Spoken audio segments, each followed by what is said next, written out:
PM Modi की कूटनीति के सामने आखिरकार चीनी सेना को झुकना पड़ा। दोनों देशों के बीच कई महीने से चल रहे गतिरोध के बाद स्थिति सामान्य करने की कवायद तेज हो गई।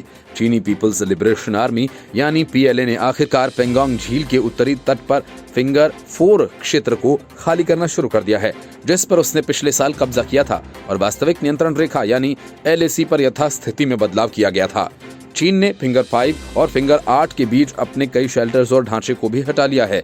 साथ ही चीनी सैनिक अपने रहने के लिए बनाए गए शेल्टर्स को भी नष्ट कर रहे हैं और अन्य संरचनाओं को भी हटा रहे हैं जो उन्होंने कब्जे के दौरान स्थापित की थी।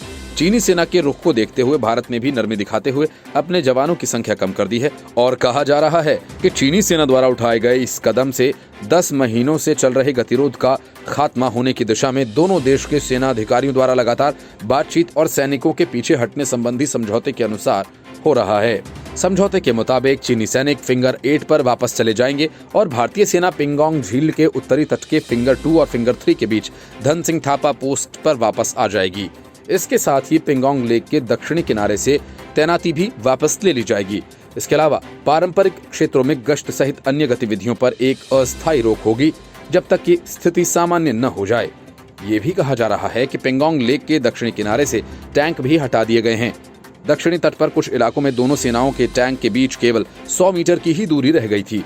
अब उन्हें दोनों तरफ से पूरी तरह से वापस खींच लिया गया है और अब वे कुछ किलोमीटर दूर हैं। पेंगोंग झील के पास स्थित पर्वत को कई सैन्य क्षेत्रों में विभाजित किया गया है, जिसे फिंगर्स कहा जाता है। असल में ये पर्वत उंगलियों की तरह भी दिखाई देते हैं। झील के उत्तरी किनारे को 8 फिंगर्स में बांटा गया है।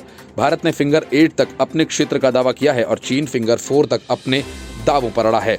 दोनों देशों के इन दावों के चलते सेना कई बार सामने आमने हो चुकी है और पिछले कुछ महीनों से सेनाएं कई स्थानों पर आमने सामने की स्थिति में बनी हुई थी। वहीं सैनिकों के बीच झड़प की खबरें भी सामने आती रही हैं।